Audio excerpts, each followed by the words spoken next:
After my dad passed away, I discovered his will and took back the house my mom tried to kick me out of to make room for her boyfriend, who she had an affair with. I always thought my home was a place of love and security. It was where I grew up, where I celebrated birthdays, where my father made sure I felt safe. But after he passed away, everything changed. My mother, the woman I thought would protect me, turned on me. She wanted me out of the house, my childhood home, so she could move in with her boyfriend, the same man she had been secretly seeing behind my father's back. At first, I was too shocked to fight back. I believed her when she said the house belonged to her, that I had no right to stay. I packed my bags, feeling betrayed, heartbroken, and lost. But fate had other plans. While sorting through my father's old belongings, I stumbled upon something that changed everything, a will. A legal document that told a different story, one that my mother had hoped I would never find. That house was mine, and I was about to take it back. I had always believed that my mother and I had an unbreakable bond. Growing up, she was strict but loving, ensuring I had everything I needed. But my father was my true rock, steady, patient, and kind. He was the one who made our house feel like a home, filling it with warmth and laughter. He worked tirelessly to provide for us, and though he was not the most expressive man, his love was evident in everything he did. My mother, however, was different.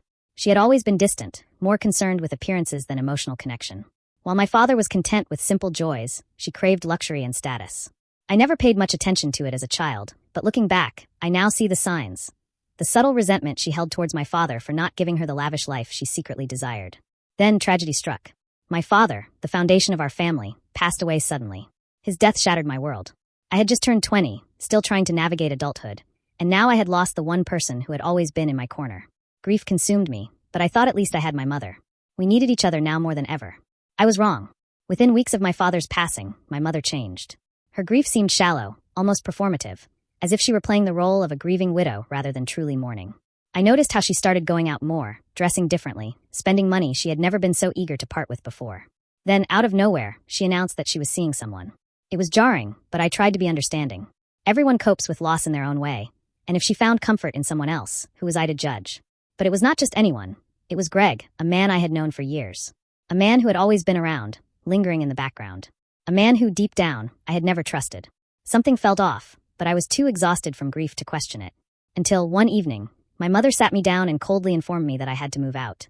I thought I had misheard her. My childhood home, my father's home, was no longer mine? She said it was time for her to move on, and that Greg would be moving in. There was no room for me anymore. I had nowhere to go. No warning. No discussion. Just a betrayal that cut deeper than anything I had ever known. The day I packed my bags felt unreal. I had spent my entire life in that house. Every room held memories. My father's laughter in the kitchen, the sound of his steady footsteps in the hall, the evenings he would sit on the porch, sipping coffee as he watched the sunset. And now, I was being cast out like a stranger. I begged my mother to reconsider. I reminded her that I was still in college, that I had nowhere else to go, that this was my home too. But her expression remained cold. She simply repeated that I had to leave, that Greg was moving in, and that I needed to accept it. The worst part, Greg stood there the entire time, leaning against the doorway with a smug expression. He did not even try to hide his satisfaction. I had suspected there was something between them before my father died, but now I knew for sure. This had not just happened. It had been planned. I left that day with nothing but a duffel bag and a shattered heart. I crashed on a friend's couch for a while, working 2 jobs just to afford a tiny apartment. My life became a cycle of exhaustion: work, school, sleep, repeat. I had no time to process my grief, no time to even be angry. Survival became my only priority. The worst nights were the ones where the memories hit me hardest. I would lie awake, staring at the ceiling, remembering the way my father used to ruffle my hair when I did something good, the way he would always say, "You'll do great things one day, kid." Those words had once been a source of comfort. Now they felt like a cruel reminder of what had been stolen from me. But I refused to let the past define me. I pushed forward. I graduated, found a decent job, and eventually moved into a small but comfortable apartment of my own. I had built something out of nothing. And despite everything, I was proud of myself. Then one day, everything changed. It started with an unexpected phone call. "Is this Sophie?" a man's voice asked. "Yes, who is this?" I replied, wary. "My name is Richard Graham. I'm an attorney handling your father's estate. I need you to come to my office. It is regarding your inheritance." My stomach twisted. My inheritance? There must be a mistake. My mother got everything after my father died. There was a brief pause before he said, "I think you should see the documents for yourself." I barely slept that night. My mind raced with possibilities, each one more confusing than the last. Why was I only now being contacted about my father's estate? What could possibly be left after all these years? The next morning, I walked into a sleek office building, my heart pounding in my chest. The lawyer, a middle-aged man with a kind face, greeted me warmly and motioned for me to sit. Then, he slid a thick folder across the desk. "These are the original documents of your father's will," he said. My fingers trembled as I opened the folder. The words blurred for a moment as I struggled to make sense of them. But then one sentence stood out, burning into my mind. The house had been left to me. Not my mother. Not Greg. Me. I read it again, my heart pounding harder. The document was dated and signed just a few months before my father passed away. It clearly stated that he wanted me to inherit the house, ensuring that I would always have a home. I looked up, my breath shallow. How? How did my mother get away with this? The lawyer sighed, folding his hands on the desk. It appears she never disclosed the will. After your father passed, she simply took possession of the house, assuming that no one would question her. And since you were young and unaware of the legal process, she was able to keep it hidden. My blood ran cold. She had stolen from me. She had lied to me. All those years I had spent struggling. All the nights I had gone to bed wondering why my father had left me with nothing. She had known the truth all along. And she had let me suffer. A wave of emotions crashed over me. Anger, betrayal, disbelief. I clenched my fists, struggling to stay composed. What can I do? The lawyer adjusted his glasses. Since the house was legally left to you, you have the right to claim it. We can file the necessary paperwork to take back ownership. The realization hit me like a lightning bolt. I could take back what was mine. I could walk back into that house, the same house I had been kicked out of, and reclaim it. My mother had stolen years of my life, but she was not going to steal my father's last gift to me. The next few weeks were a whirlwind of legal proceedings. The lawyer worked quickly, gathering the necessary documents, filing claims, and setting everything into motion. My mother had no idea what was coming. Then, one evening, I received a call from the lawyer. "It is done," he said simply. I could hardly believe it. "That's it? Just like that? Legally, the house has always been yours. Your mother had no rightful claim to it. She has been given notice to vacate the premises immediately." I barely registered the rest of the conversation. My mind was reeling. It was happening. It was really happening. 2 days later, I stood outside the house for the first time in years. It looked different, worn down, neglected, as if the life had been drained from it. The sight filled me with both sadness and satisfaction. I stepped onto the porch, my heart pounding. I rang the doorbell, and after a few moments, the door swung open. My mother's face twisted in shock. "What are you doing here?" I held up the legal documents. Taking back what is mine. For the first time in years, I saw something in her eyes that I had never seen before. Fear. Greg appeared behind her, looking confused. "What is going on?" My mother's voice wavered. She thinks she can take the house." I smirked. "No, Mom. I am not taking it. I am reclaiming it. Legally, this house was always mine. You stole it from me. And now, you are the ones who have to leave." Her face paled. "You cannot do this." I took a step forward. "Watch me." She sputtered, looking desperately at Greg, but he just stood there, his expression blank. He had no stake in this. The moment the house was no longer hers, he lost his reason to stick around. She turned back to me, her voice pleading now. "Please do not do this. I have nowhere else to go." I looked at her, the woman who had cast me out without a second thought, and I felt nothing. I had spent years wishing for her love, craving even the smallest sign of remorse. But standing there, watching her scramble for an excuse, I realized that I did not need her approval. I did not need anything from her. I had won, and I was never looking back. I stepped inside the house, my childhood home, now mine once again. The air felt heavy, carrying the remnants of years I had missed, stolen moments, and the undeniable presence of betrayal. I walked through the hallway, my footsteps echoing against the wooden floor, my eyes scanning the walls covered in faded memories. This house had been my sanctuary once. Now, it was a battlefield where I had won, but the victory felt strange, almost surreal. My mother was still standing by the door, frozen in disbelief. Greg was watching me cautiously, as if waiting for me to change my mind. But there was no going back. This was my father's will, and for the first time in years, I was exactly where I was meant to be. Then my mother snapped. "This is ridiculous," she spat, her voice shaking with rage. "I raised you. I took care of you. And this is how you repay me? By stealing my home?" I turned to her slowly, meeting her gaze with unwavering resolve. "It was never your home, Mom. It was Dad's. And he left it to me." Her lips trembled. "I am your mother. How could you do this to me?" A bitter laugh escaped me. "Do you even hear yourself? You kicked me out for Greg. You let me struggle while you lived comfortably in a house that was never yours. You had no right to it, and you knew it. So do not act like the victim now."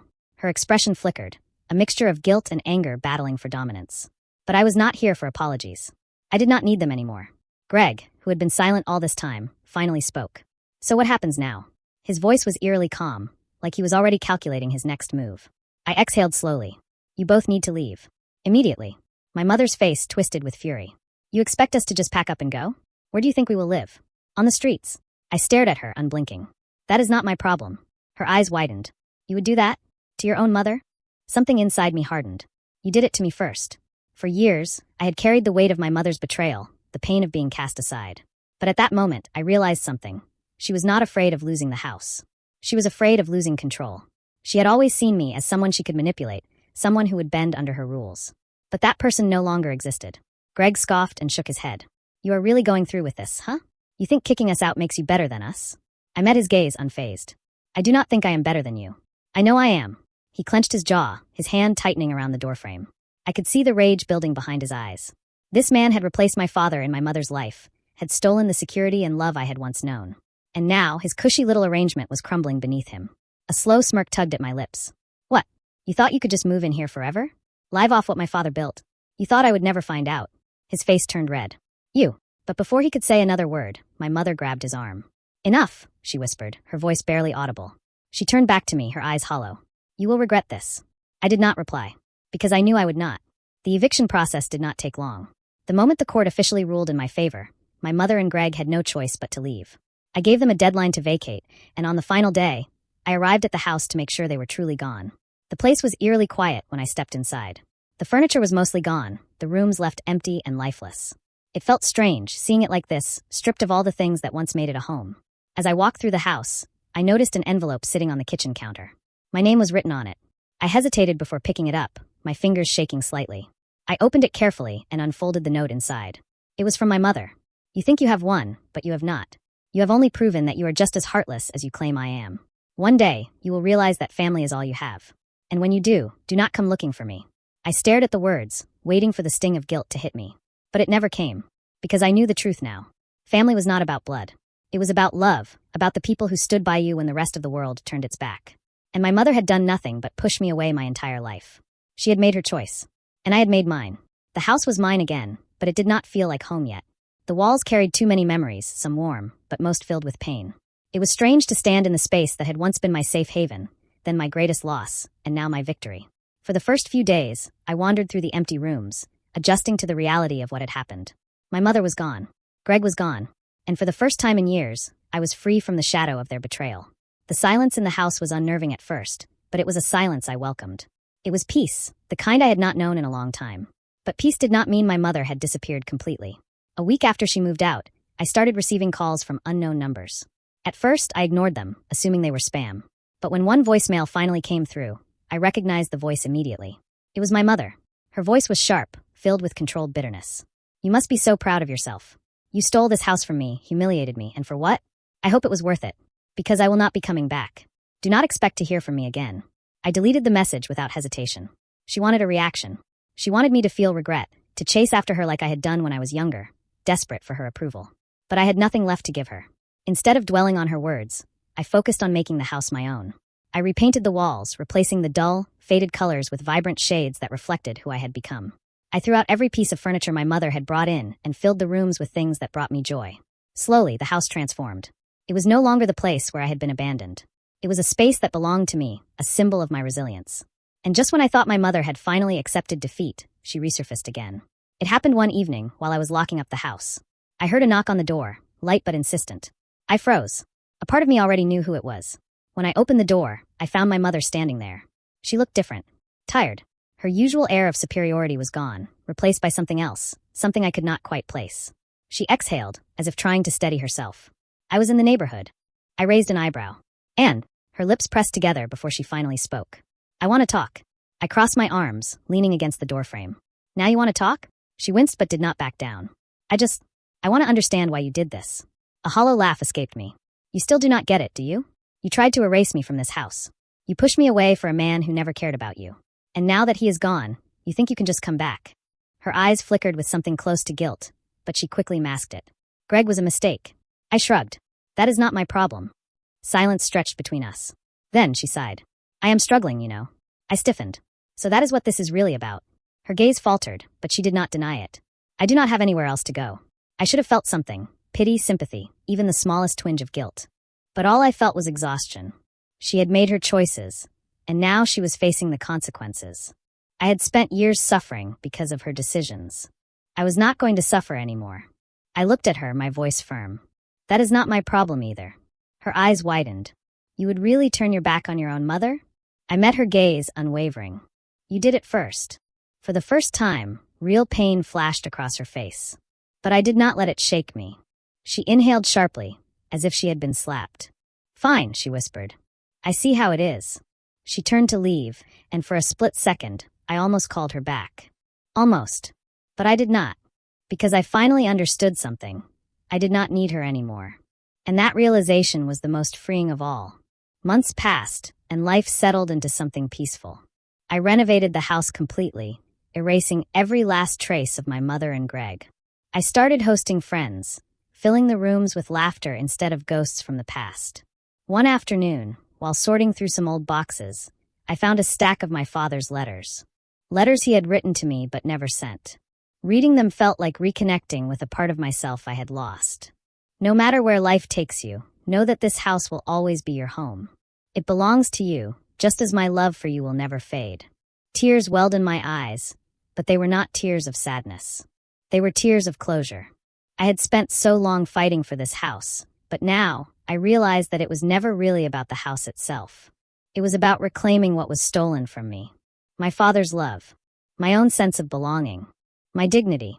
I sat on the porch that evening, watching the sunset paint the sky in hues of orange and pink. For the first time in years, I felt at peace. I did not need my mother's validation. I did not need revenge. I had everything I needed right here. And I was finally truly free. If you enjoyed this story, do not forget to like the video, subscribe to the channel, and hit the bell icon for notifications.